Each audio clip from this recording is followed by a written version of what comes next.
நான் அல்லாஹ் என்னை நேசிக்கணும், எனக்கு அல்லாஹ்வுக்கும் மத்தியில் என்ன செஞ்சிடக்கூடாது, ஒரு தொடர்பு இருக்கணும், என் மேல அல்லாஹ் கோபப்படக்கூடாது. அதுக்கு நான் என்ன செய்யணும்?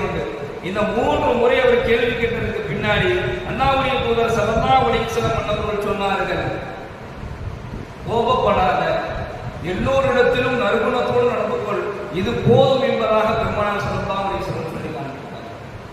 கண்ணியமிக்க சகோதரர்களே, அல்லாஹ்வுடைய கோபத்தை நமக்கு வாங்கி தராத ஒரு செயல் யார் மீதும் நாம் கோபப்படாமல் இருப்பது ஒன்று. இரண்டாவது, எல்லோரிடத்திலும் நற்குணத்தோடு இருந்து கொள்வது. அந்த நற்குணம் எங்கிருந்து உருவாகும் அப்படின்னு சொன்னா பொறுமை அவசியமாக தேவைப்படும். கோபத்தை ஒருவன் கட்டுப்படுத்திக் கொண்டு பொறுமையை கையில் எடுத்துட்டாலே போதும், இந்த உலகத்தில் நாம் செய்யக்கூடிய எல்லா விதமான செயல்களும் நற்குணமாக நல்ல செயல்களாக மாறிவிடும்.